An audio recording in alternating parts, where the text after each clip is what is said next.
Bien, bien. En la música de Satriani, la que ya nos prepara, nos introduce en este segmento, uno de los esperados también. Todos son importantes. El de la primera hora, también se lleva lo suyo, que es el segmento Hablemos del Alma con la licenciada Débora Salvador. La vamos a saludar. Hola Debbie, buen día, ¿me escuchás? Y Macu, te escucho perfecto. ¿Me escuchas bien? 5/5. Excelente, bueno, buen día a todos los oyentes, buen día Jorge. Bueno, buen domingo, espectacular. Siempre en la previa vamos ya, como decimos, simbólicamente a la distancia, preparando un café, un matecito. Yo mate por aquí, vos por allá, Debbie. No, por acá café, por Café. acá café. ¿Y no llovió? O por lo menos en Capital no llueve, no sé cómo está allí No, en Rodríguez. aquí en esta zona de la provincia, en General Rodríguez, no llueve, aparece el sol, veo por la ventana que aparece el sol, que ahí justo pega en el césped que tengo aquí al lado de la ventana. Así que bueno, a disfrutar del domingo, aquellos que les guste salir a hacer un poco de gimnasia, andar en bici, aprovechar también a lavar la ropa, porque a veces el tiempo amenaza con lluvia y no se seca la ropa, así que bueno, es para todo el día de sol. Cuando es lluvia, bueno, a aprovechar lo que se puede hacer. Siempre está lo popular de las tortas fritas, ¿viste? Está para tortas fritas. Pero bueno, en este caso, se puede comer tortas fritas, pero en este caso no hay lluvia, Debbie. No sabemos, claro, no sabemos a la tarde cómo va a estar, pero ahora a la mañana otra cosa más importante es tomar un poquito de sol. Dicen que Claro. es muy bueno para la piel. El sol, aunque sea 10 minutos por día, fija el calcio, las vitaminas, así que unos mates al sol, un té, un cafecito, un vaso de Eh, agua. es verdad. Aporta muchas vitaminas el sol. Y bueno, y compremos harina por las dudas para las tortas fritas de la tarde. Por ahí llueve. Por ahí nos agarra sin harina, no preparamos las tortas fritas. Sí, sí, bueno, y ahora todo un tema, ¿no? Con algunos, bueno, con la harina, por supuesto, ¿no? Todo un tema, no sé si vamos a tener escasez, si va Ah, a haber, así claro, que claro, sí, por los precios, por el stock. Claro, claro, claro, es verdad. Así que bueno, ya el domingo lo vamos pintando, lo vamos ordenando para disfrutar. Una vez escuché una frase muy interesante cuando uno tenía en el inconsciente o preconsciente. Usted me dirá, Débora, diría el amigo Dolina, cuando decía Rolón, usted me dirá Rolón, pero el hecho que tenía asociado todo el tiempo que el orden era lo malo, ¿viste? Era como que no, y no, sin embargo uno se puede ordenar, se puede organizar para disfrutar. Entonces uno se va organizando, se va ordenando el domingo para disfrutar y por supuesto relajar, que esa es la manera de aprovechar el domingo, o el tiempo que uno tiene de ocio para disfrutar y ya después sí arrancar la rutina, que eso será ya para más adelante. sí, optimizar el tiempo, a veces el orden, y esto lo trabajábamos cuando había comenzado la cuarentena, ¿no? Las Claro. primeras, esto de organizar un poco el día, de organizar los momentos, bueno, no un orden excesivo, todo como siempre decimos, ¿no? La palabra equilibrio presente, pero sí ir armándonos una pequeña ruta nos sirve para ir optimizando tiempos. Entonces, bueno, de esta manera uno puede visualizar mejor el mapa. No, sabés que me recuerdo una charla que tuve en esta semana con una entrevistada que seguramente antes del mediodía vamos a escucharla, que es Virginia Igonek. Ella, bueno, está vinculada al deporte en Rodríguez y me comentaba esto y yo le preguntaba qué valores les aportan, o mejor dicho, tiene el deporte o qué mirada tenía ella para transmitir. Ella me decía que el tema del orden, de las reglas que hay en el deporte, a los niños, a los jóvenes, los organiza, los optimiza el tiempo, como decís vos, y también como para tener organizado y por allí disfrutar de otra manera, pero teniendo ya como hasta una educación y también para uno mismo de tener un orden, ¿no? Que uno a veces, o vos misma charlábamos, decías, esto me ordena, esto te ordena y te da ritmo. Esas palabras son significantes que creo que a mí y al oyente también le han quedado, Debbie.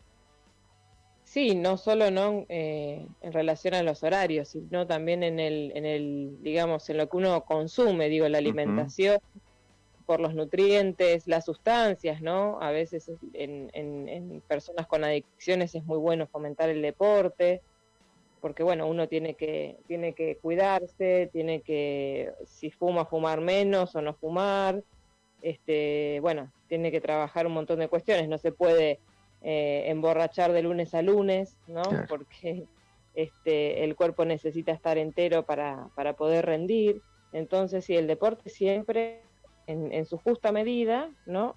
Aporta equilibrio y bienestar. Qué bueno. Bien, En Debbie, su justa medida. todo en su justa medida, todo en su justa medida. Por esto del tema del alcohol me decía Virginia, hay muchas personas que por allí tienen que competir el domingo a las 7 de la mañana, entonces ya el sábado no consumen alcohol o no se exceden en lo que tengan que ver con alguna salida, descansan para la competencia de los domingos de cualquier disciplina deportiva. Entonces ahí es como que le ponen un freno, suena feo el freno, pero es un límite, ¿no? Que tiene que ver con el equilibrio tan buscado. Bien, Debbie. En el mar, Sí, cuando uno va al mar, ¿no? Los surfistas que se levantan temprano, 6, 7, se están metiendo al agua, también, ¿no? Es una disciplina de aprovechar la luz del día y a la noche descansar. Así que tiene cosas muy interesantes, el deporte, la actividad física. No sé si te perdí, no, estás ahí. no, no me pierdas. Bien. Bien, vamos a seguir avanzando o continuando, mejor dicho, con lo que fue el primer episodio, ¿no? Del domingo anterior de temporada 2022 de Hablemos del Alma, en lo que fue hablar del psicoanálisis, de Freud y demás cuestiones que nos van Bueno, ahí introduciendo sí, nuevamente, ahora ¿no? sí, Macu, no te escucho, no hay Bueno, retorno, no hay retorno, no hay retorno. Ojalá que haya retorno, por voy favor. a salir y volver a entrar. Bien, es Débora Salvador, es psicóloga, le digo a los oyentes que por primera vez se suman a lo que es nuestro programa, nuestra emisión de los días domingos, siempre a esta hora charlamos, profundizamos en lo que es su disciplina, su expertise, que es la parte de la psicología, pero también tocando temas de la actualidad o también temas que siempre están generando pensamientos, emociones, el amor, los celos, las broncas, las angustias, los enojos, las decepciones. No digo las depresiones porque es una cuestión ya muy por ahí riesgosa técnicamente de charlarla en un medio de comunicación, pero sí Débora lo que hace es, desde su disciplina, que es la psicología, comunicar y por allí darle herramientas, como uno pueda darle a través de la radio, que hacemos circular la palabra, el pensamiento, las emociones. Y esto que charlábamos, que no lo habíamos preparado, el tema del equilibrio, de cómo también el deporte ayuda mucho a organizarse, a tener un equilibrio y no excederse. Ojo, no excederse tampoco en la actividad física, tampoco es ir y ir al gimnasio y lastimarse por excederse buscando algo que por allí siempre es el superarse, ¿no? Es decir, siempre buscar un equilibrio de los dos lados. Y el domingo pasado, Debbie, habíamos charlado del psicoanálisis, de Freud, de lo que era la introducción, nuevamente el segmento Hablemos del Alma en Radio Desde Casa, en este caso temporada 2022. Sí, así es, habíamos charlado un poco bueno, la llegada del psicoanálisis a nuestro país, la intervención que tiene el psicoanálisis o los aportes más bien, ¿no? A todo lo que tiene que ver con la salud mental. Y bueno, venimos en tema, ¿no? Porque hablando de esto del deporte, de tomar un poquito de sol, echar la luz del día, ¿no? También hablamos de salud mental, porque en parte debemos ya saber, ¿no? Que la salud mental no solo abarca las mentes, sino que es el cuerpo entero, ¿no? La mente y el cuerpo totalmente interrelacionados entre sí. No podemos pensar un cuerpo que no esté atravesado, ¿no? por los lineamientos de la mente, los pensamientos. Entonces, bueno, esta es la propuesta que el psicoanálisis hace al mundo, en realidad. Y previo a esto, Macu, previo al psicoanálisis, ¿no? Bueno, en 1409 surge el primer manicomio en Valencia. Antes eran llamados así los lugares, ¿no? Para las personas con algún problema, con alguna dificultad, ¿no? Con algo diferente al resto de las personas en relación a lo que las personas llamaban mente o procesos mentales. Con algún problema, con alguna dificultad. Y me decías, Debbie. Sí, ahí está. Y antes de esto, las personas que tenían alguna dificultad convivían con el resto de la comunidad. Pero bueno, en 1409 surge este primer manicomio y estos lugares eran lugares, ¿no?, muy precarios, de hacinamiento, de pobreza. No eran lugares, digamos, agradables, sino que amontonaban a las personas ahí. No había subjetividades, por supuesto. Bueno, las personas tenían una vida realmente muy triste, muy precaria. Así era concebida, ¿no?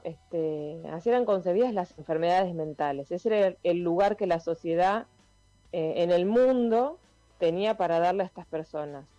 Y bueno, eran otras épocas también, ¿no? Y faltaban muchísimos conocimientos, era lo que se pudo resolver. Pero ya ha entrado el siglo XX, ¿no? Y o sea, pensemos, ¿no? Siglo XX, ya estamos hablando de ¿cuántos años después? 500 años después. 500 años después, la idea del consultorio privado, ¿no?, la invención de un espacio privado para las enfermedades mentales, para evaluar enfermedades mentales, o todo aquello que se salga, ¿no?, de los parámetros normales, entre comillas, y también la invención del diván, la incorporación del diván. El diván es una especie de sillón, de cama, en el que uno puede recostarse, cerrar los ojos, mirar al techo, no sentirse bajo la mirada de ninguna otra persona y expresarse libremente. Así funciona, ¿no?, la asociación libre, así la trabaja Freud. Esto es la idea de diván, ¿no? Un lugar en el que la persona se recueste, se relaje y pueda hablar sin ningún tipo de prejuicio.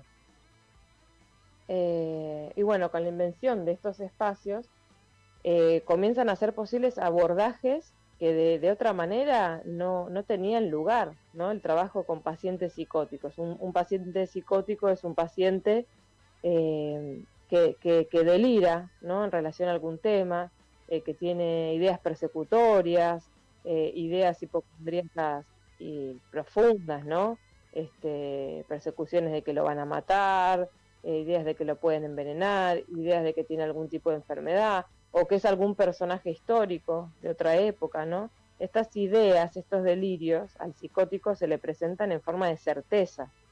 El psicótico no duda de que esto puede ser verdad o mentira, ¿no? Uno acá puede jugar con las palabras y puede jugar a ser alguien que no es, a un personaje, puede pensar, ¿no?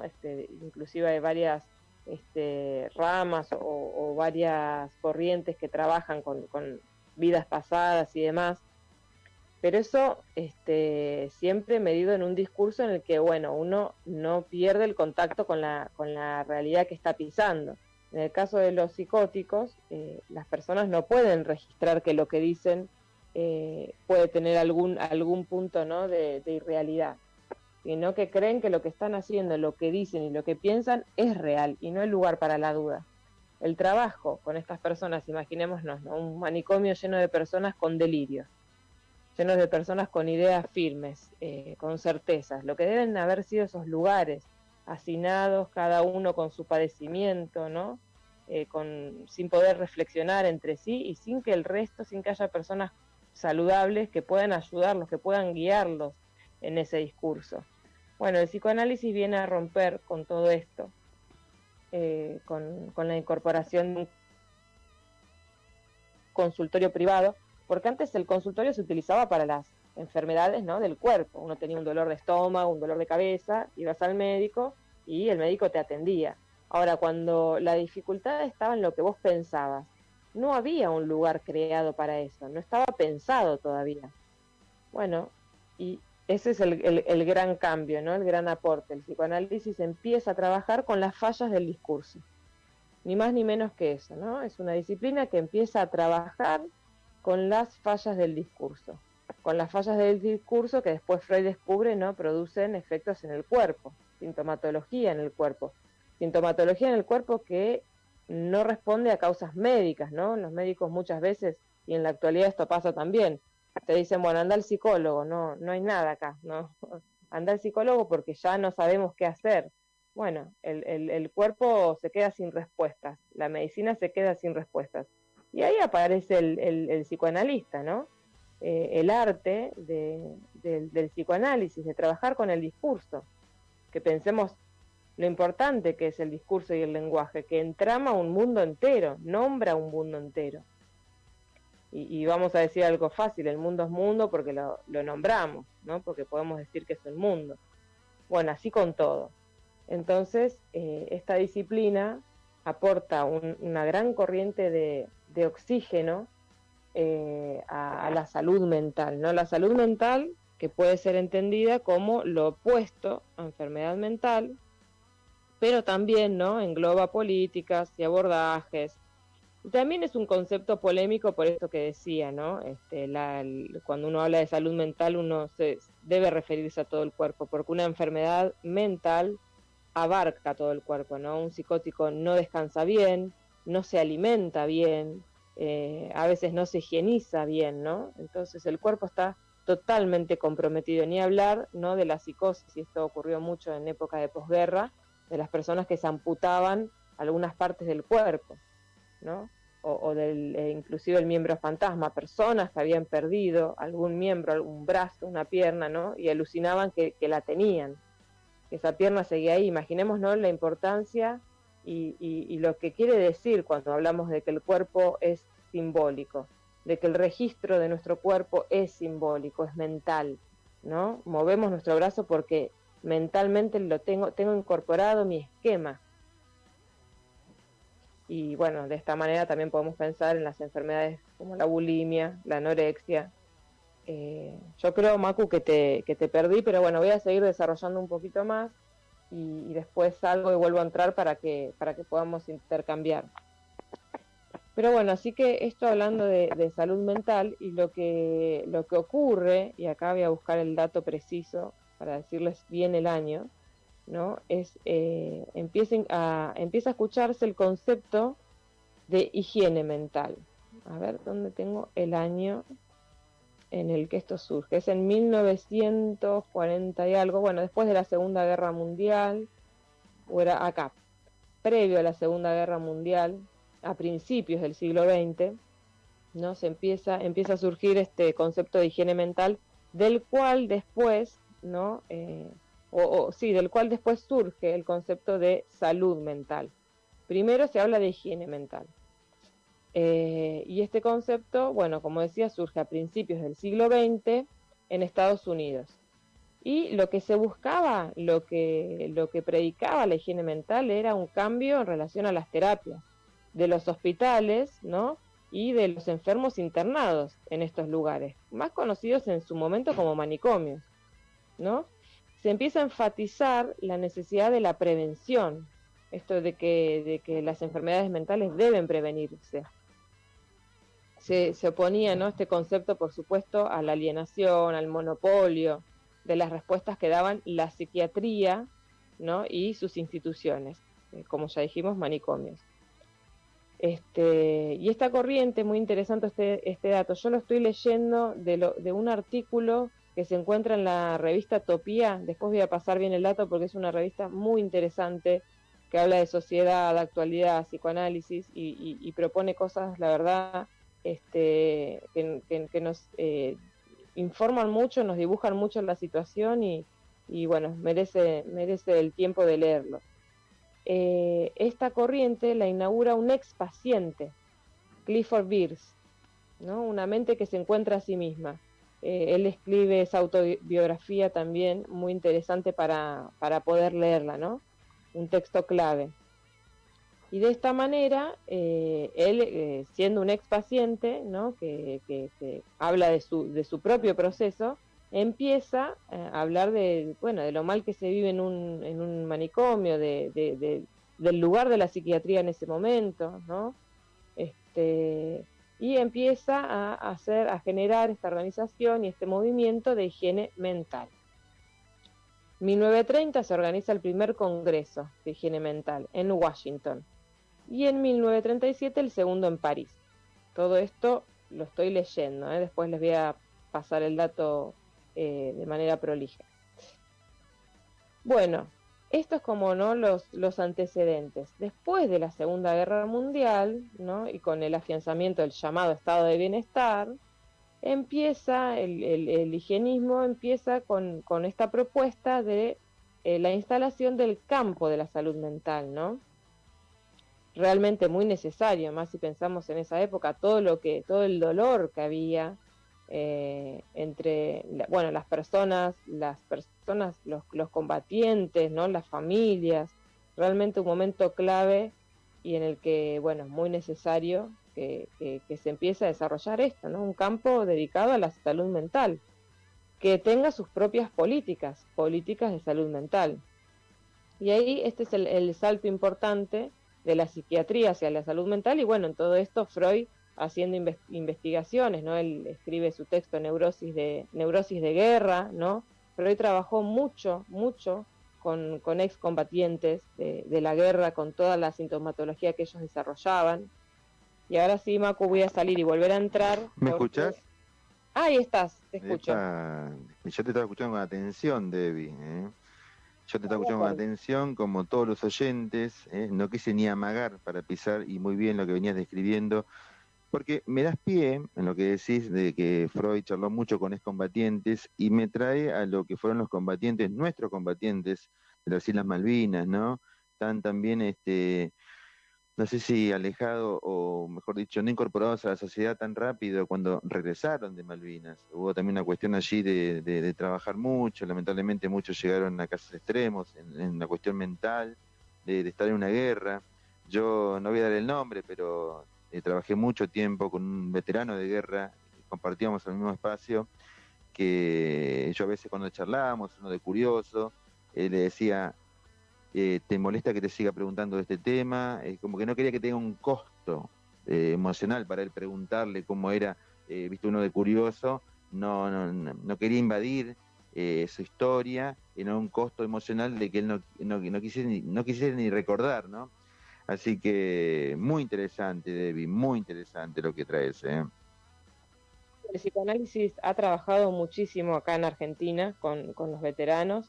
De hecho hay asociaciones, hay agrupaciones, y bueno, yo conozco directamente a la doctora Mariana Vázquez, que es psicoanalista, que ha trabajado mucho en este campo, y realmente, bueno, ha llegado a aportes muy interesantes para la salud de los veteranos, ¿no? Y también para brindar herramientas a la sociedad, ¿no? Al resto de los profesionales que también en algún momento, ¿no?, podemos adentrarnos, dedicarnos al tema, al acompañamiento, porque, bueno, la sintomatología, ¿no?, que los veteranos tienen en muchos casos lleva muchísimos años de trabajo, son situaciones extremadamente traumáticas, ¿no?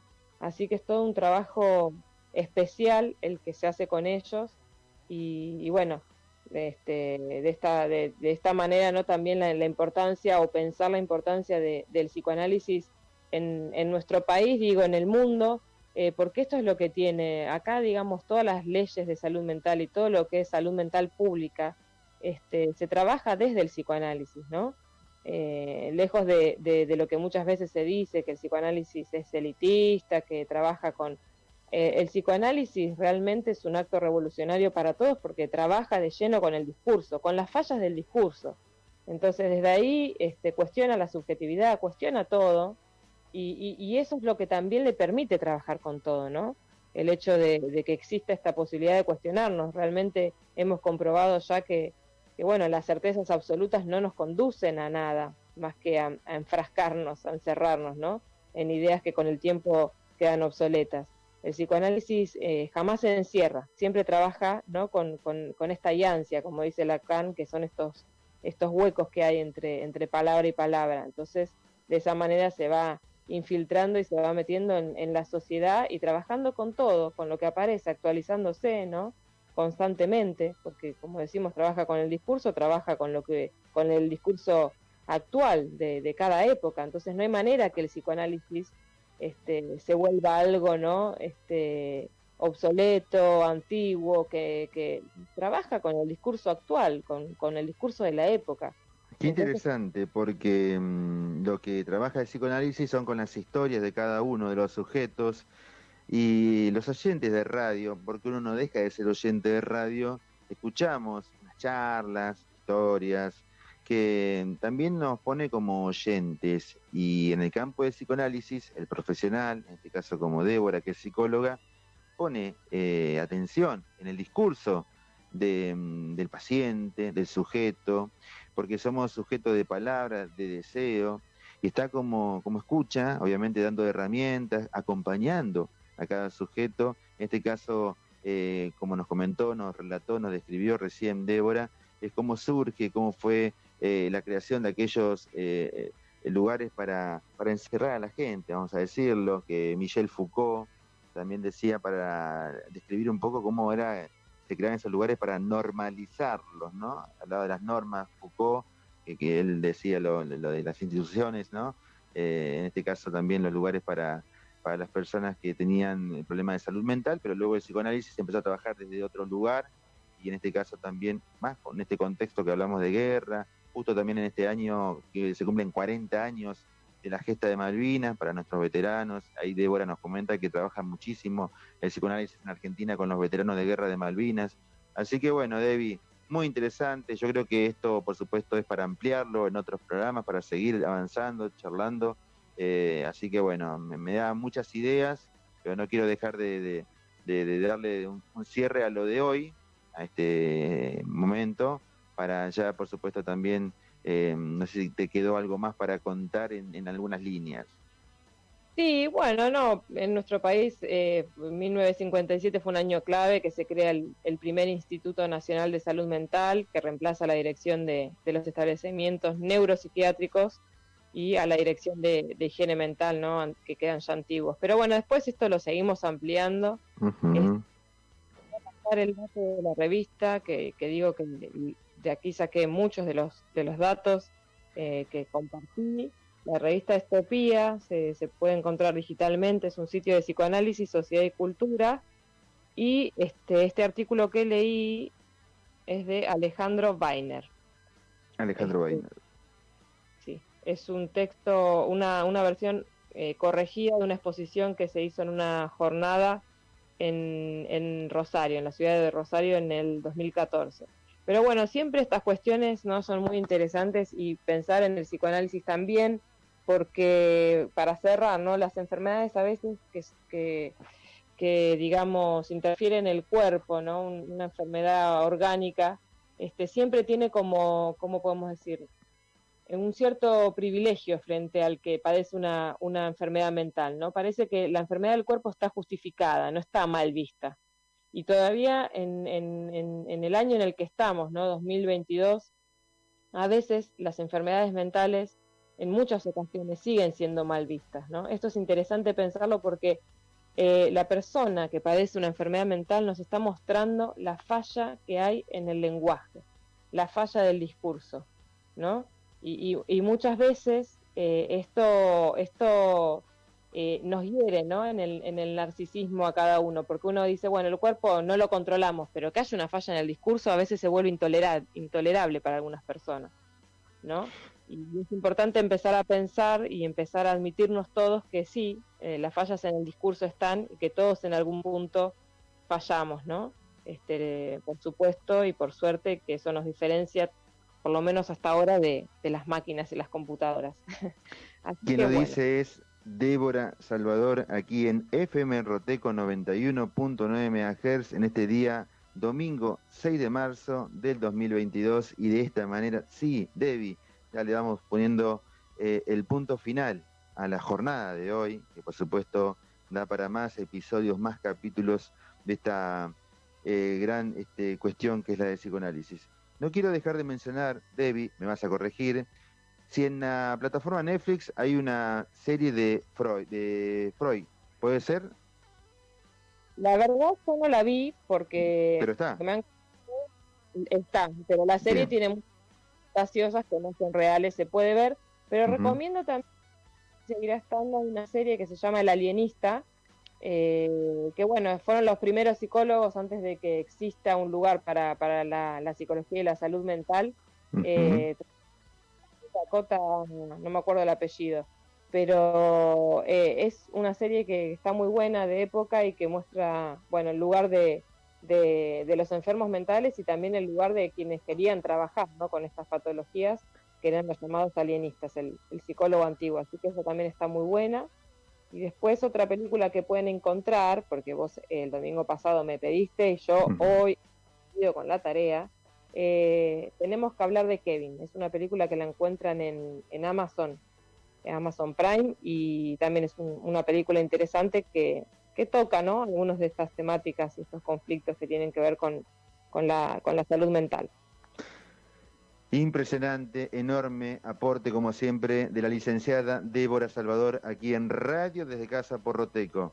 Te mando un fuerte abrazo, Debbie. Vamos dejando por aquí hoy, ¿te parece? Dejamos por aquí, nos encontramos el próximo domingo. Nos encontramos el próximo domingo aquí con Hablemos del Alma. Y por último, te pido el mail, el contacto de Débora Salvador. Débora Salvador, Débora con B larga, Salvador con B corta, 89@gmail.com. Débora Salvador 89@gmail.com. Débora Salvador 89@gmail.com. La licenciada Débora Salvador le pueden hacer consultas, aportes, ¿por qué no? También para la columna que ya estamos transitando la temporada 2022. Debbie, que tengas un excelente domingo, buena semana, nos reencontramos el próximo fin de. Igualmente, Macu, un saludo muy grande para todos los oyentes. Te mando un saludo, Jorge. Un saludo muy grande para Jorge. Muchas gracias. Un abrazo.